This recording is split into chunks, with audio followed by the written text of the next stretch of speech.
Hey everybody, I'm going to talk today about how I finally processed my trauma of getting roofied.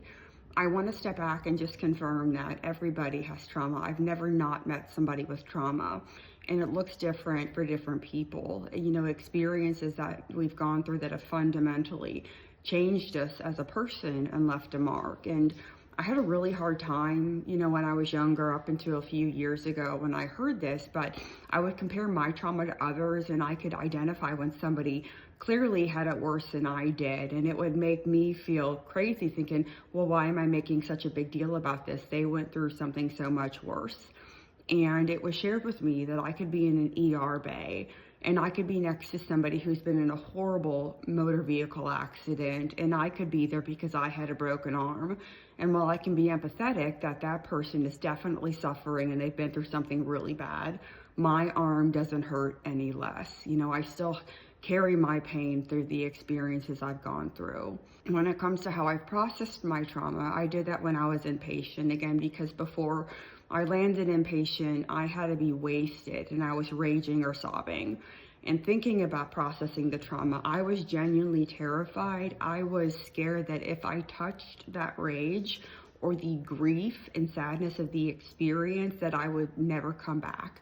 And I can say now that you can get through it. And it was hard, but you know, you gotta walk through that stuff and you can get to the other side.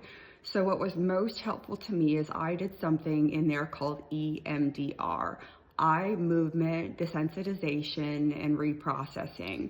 And basically what that is, it's bilateral stimulation where in the therapy sessions with the therapist, I would have a light bar that moved from right to left. I would have tickers in my hand that would move from right to left. I would have headphones on where the sound would go right to left. Because basically, your trauma is caught and you're continuously reliving it, and that gives your brain the opportunity to file it away so it doesn't own your story. It's just a part of your story.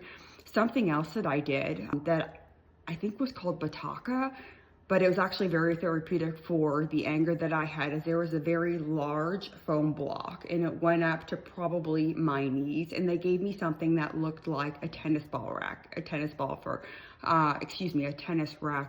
I'm trying. And basically I had women around me and they knew my story and they were saying things, and you, at the very beginning, you feel like an idiot and you're like hitting this foam block with a tennis racket, and very shortly, you know, listening to the things that we're sharing, you ultimately end up harnessing that anger. And I hit that thing so hard for so long, and I kicked it up and down hallways that I ended up having a sweat line on my t-shirt from getting all of that anger out. I will say I've tried to Google Bataka and I don't see it. Maybe it's called something differently, but that really helped the anger. When it comes to filing the memory, EMDR really, really helped. I thought it was so hokey and stupid, but come to find out it works. Therapists do EMDR. So if that's something you're interested in, there are therapists out there that offer EMDR.